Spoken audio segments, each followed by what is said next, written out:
Coming up on the FRC Open Alliance Show, 9642 I.N.T. Robotics is back to showcase their progress. They decided to do a total overhaul on their elevator and pivot away, well, really to stationary from pivot on that. We'll be diving more into their CAD and what that looks like, breaking down some of their systems and sensors, and then showcasing off how their shooter is going to be working and also some of their machining, especially with their elevator and how it's all going to come together. So it's coming up quick. We can't wait to see this team compete in 3 regionals this year. Let's learn more about their progress here on the FRC Open Alliance Show. Let's welcome back onto the FRC Open Alliance Show, 9642 I.N.T. Robotics coming in from New York. It's so great to have you back again and check in with your progress. I know we got a lot of stuff to talk about, some changes you've been making as well too. So if you don't mind, can you introduce yourselves? Let us know what you do on the team. Then we're going to hop right in to this design overhaul you've been working on. Yeah, so my name is Darius. I'm one of the co-captains. I'm lead of programming electrical, but these past few days I've been doing a lot of machining too. Hi, I'm Eric. I do a lot of CAD work, and I'm the design and mechanical lead for I.N.T. Robotics. I'm Kim. I tend to do a lot of strategy, and I also help with design and making mechanisms on the robot. All right, so let's jump right into some of these design changes you've been making. Why did you go about making them? And let's break down that a little bit more. Okay, so the biggest change we made from the first time we were on here is that our elevator no longer pivots. Thank God, it is a stationary elevator. And the reason why we even had to pivot in the first place is because we thought simplicity came from one mechanism doing everything. That really wasn't the case. It just made the complexity of that one mechanism like amplified. And because also that's how we thought that was the only way that we'd be able to effectively package a deep climb into a robot that would be able to do essentially like everything.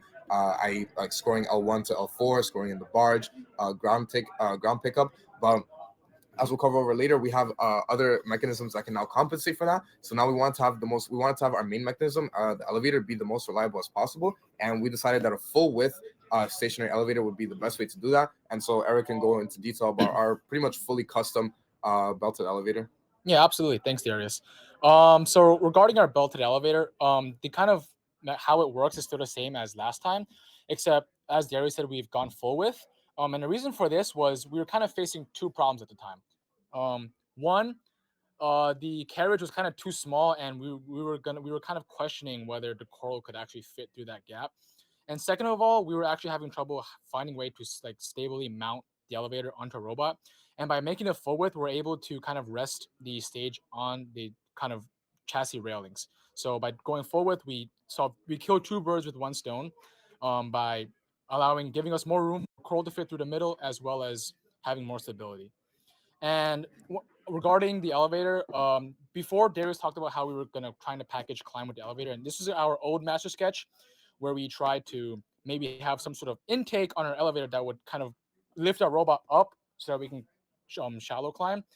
However, we have changed that, and Kimberly can go into our climber. Yeah, so now that we're no longer climbing with our elevator, we actually had to make a dedicated mechanism.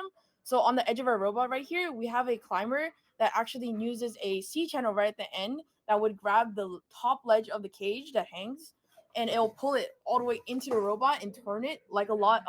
We took a lot of inspiration from a lot of Open Alliance teams that have been posting their progress and prototypes with their climbers. And we realized that, climber did not have to be that complicated. You could just have a C channel at the end, have a lot of torque, and then you could just pull that cage right in. And then the issue of that, though, was that this climber takes up a lot of vertical space. So we wanted to integrate our funnel with it somehow. And we actually took inspiration from Mechanical Advantage about this. They made their funnel and climber coaxial. So we decided that this would also help us package our robot better. And we did the same thing. So right here are green belts that you can see in the middle. They're actually on the same axle as the climber, but they're dead axle. So when the climber turns, the dowel stays still, and then the funnel can run independently of the climber and send the coral to the shooter. What kind of motors are you looking at using for your climber, or what kind of gearing for that? So our climber is using a Kraken, and right now we're looking at an 18-to-1 ratio for the entire robot. The shooter. So kind of building off Kimberly, the funnel system, we did take inspiration from Mechanical Advantage, and I think these conveyor belts definitely help fix the process of getting our coral from the human player station into our shooter, which is what I want to cover next. I know in our last Open Alliance, we didn't really have a shooter. But looking at some designs, we figured we were going to go with like a shooter that had vertical wheels. There wasn't necessarily a preference over like vertical or horizontal, but with our prototype here, we figured we kind of tested, play around with it, and we figured that this configuration worked pretty well, where kind of like the wheels would roll. You can spin this the opposite way. Like, So I know the solution is a bit jank, but as you can see, what we were really trying to go for is I wanted to go with a static shooter because we've seen some ideas from not only just Open Alliance teams, but people who are prototyping it just out on the wild YouTube and whatnot about having a pivoting mechanism. I know that, for example, the West Coast competitive concept is like their claw is pivoting, but we decided that we didn't really want to tamper too much with our main means of scoring, especially for things like autonomous and for repeatable and reliable cycles. We wanted to make sure that it was, if we also have a stationary elevator, we also want the shooter to be static and stationary. And as you can see from that video, the angle that we have over there works out pretty well. This prototype was just like dummy poly, like laser cut on our laser cutter. But what we actually have here in the CAD, not only do we have pocketing, but we also have the support for can range. That's going to be our time of flight sensor that will actually tell us when the coral is inside of the shooter for automation for during teleop or autonomous. And also, as you can see here, with the way that we have it belted, it'll also add support. So we can hopefully try to minimize the amount of motors that we can have, because instead of having like 3 motors, one for the shooter, one for the algae intake, and one to pivot the algae intake, we want to see if we could try to cram one motor that runs both the belts for the wheels of the shooter and the algae intake, and just another motor for pivoting. So that way we sort of reduce the amount of weight that's on the carriage, so we're not like too top heavy when we extend or score on the barge. As a matter of fact, we were talking about this last night. Even though we have a set of wheels up here, I think what we might end up doing is changing these to like dead axles, like just rollers, plastic rollers, to save on weight, because we really don't want to. We think so far we're good on weight, but if we were to add any weight, I'd rather it be towards the bottom of the robot and not like at the very tippy top. So looking at this shooter that you have here, you mentioned it's not going to have a pivot on it, right? So are you just looking at L1 through L3 coral, or is there a potential for your team to get L4 still? For sure, a potential to get L4. I'm pretty sure we don't have a video of this coupled with the video we sent you, but we tested it at L4 and it went in. I think the only thing that we'd have to take into consideration, I guess more from the programming side, is that either the distance that the amount of distance that our chassis bumper is away from actually the fender of the reef, that will probably have to change like a slight amount, because when I see people who have a sort of similar angle to our static shooter fail at L4, is basically they shoot it and it sort of gets stuck there in between, being wedged between the actual branch of the reef and the robot. So I think you just need to allow your robot to have some more space to actually like shoot it out, so it can like have the liberty to fall down the reef without getting stuck on your shooter.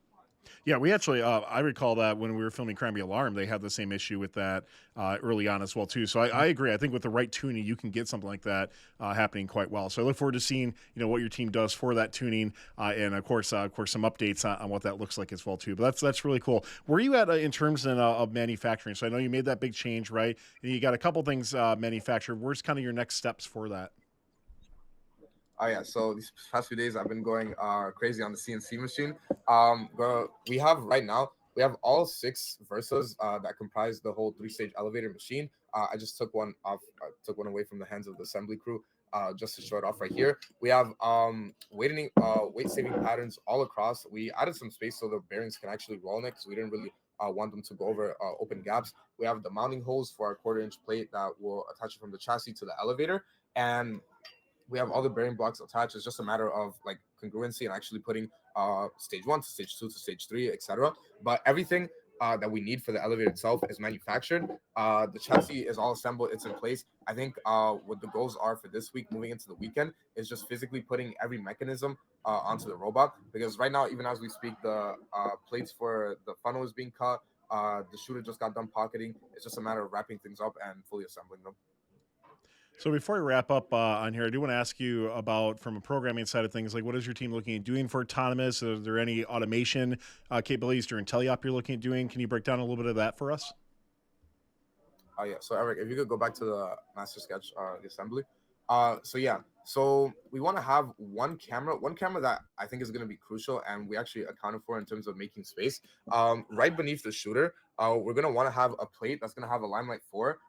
We're gonna have we're pretty sure we bought fans. We want, because we've heard a lot of teams having overheating issues with their Limelight 4. We bought a heatsink and a fan to see if that could help. If not, then we're just gonna have an aluminum plated, plate at the back of the limelight to sort of dissipate the heat, because we've heard that for some people that that's worked, and so that's gonna be our bread and butter go-to. Because in terms of localization, what we're gonna do, I think, better than just aligning to the April tag, because that might be a little bit of a jank solution if for a split second you sort of lose sight of it. We're always gonna have it looking at an April tag, since we also want to have two Ardu cams. I think the best place for us to mount them would probably be on these two vertical struts over here.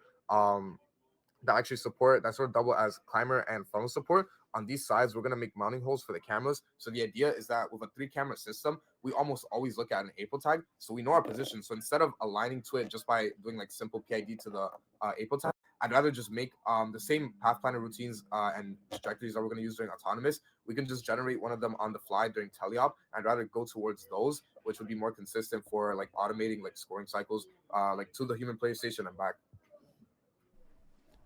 Well, Darius, Eric, and Kimberly, I really wish I.N.T Robotics the best as you go on. You're now competing in 3 regionals coming up very quickly, I know. So I know you're going to be wanting to get back to work. We're going to let you do that. We can't wait to keep following your progress as well, too. So thanks a lot. Good luck the rest of the way, and we can't wait to see what you turn out. Thanks a lot. Thanks, Tyler. Thank you.